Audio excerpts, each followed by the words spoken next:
We are back with our Cardistry progression series, where each move builds on the last, helping you level up in a systemized way. Let's dive into 3 variations of my move Raindance, starting with a 3-packet version and ending with a continuous 4-packet flow that adds single cards. So we'll start with the simple 3-packet version that comes in at a level 1. To begin, you can place the cards in your left hand, and then you can come in with your right thumb and break off about half the deck. You want to flip those over your left fingers there and into your right hand, keeping them toward the tips of your right fingers there.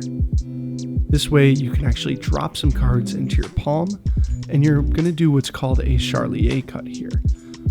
To do that, you'll want to place your index finger underneath that bottommost packet, and you'll start to push your index finger upward, sliding that packet along the edge of the other one. Once it gets all the way to the top and is trapped by your thumb, you can release your thumb, letting that other packet fall into your hand.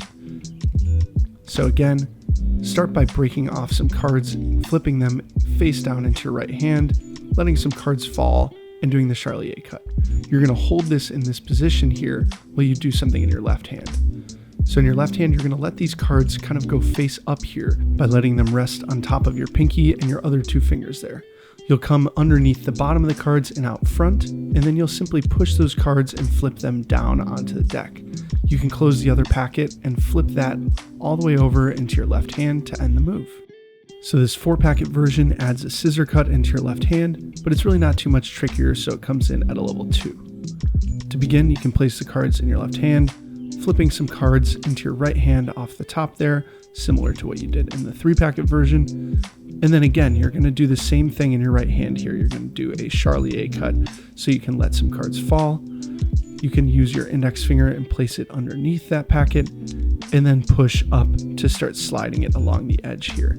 Once it gets to the top, let it go over the edge by releasing your thumb, and then hold that in that position for a moment.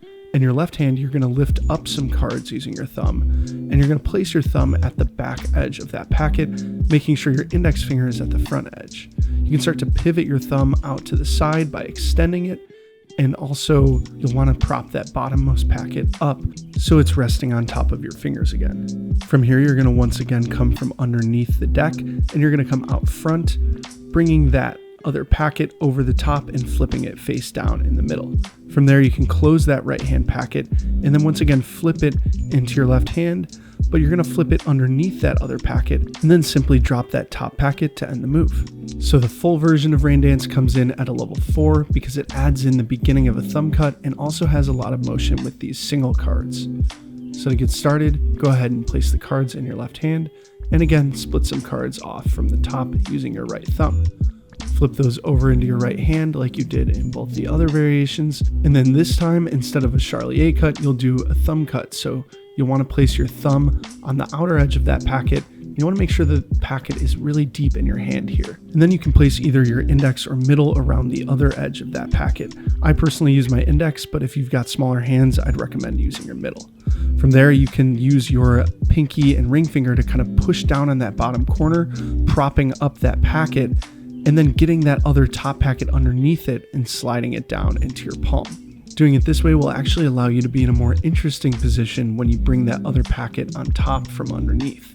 So again, here you're going to do a scissor cut in the left hand, and then you're going to prop up that other packet on top of those fingers. And like I mentioned, when you come from underneath here, now the packet is going on the right side of that other one, and your fingers are kind of going around the propped up packet instead of passing right through.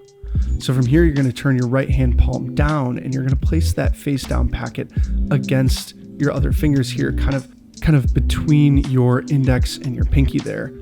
So you'll start to actually slide off a card using your right hand from the top there, and then you'll close that scissor cut in your left hand.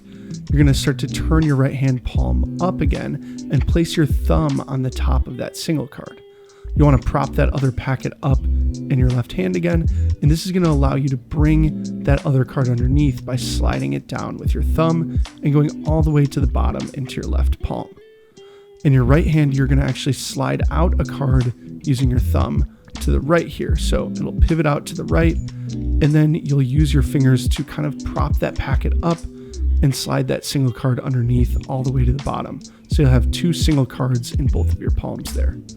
So again, you'll break off that single packet, you'll do a beginning of a thumb cut, you'll do the scissor cut, you'll bring that packet out over the top, turn your hand palm down, slide a single card off, and then you'll slide both of these cards at the same time. So that kind of creates more of a visual effect when you do it this way. And then you can just repeat this motion by sliding the other packet back on top again, turning your hand palm down, sliding a single card off, and then again, sliding both of those cards to the bottom of their respective packets.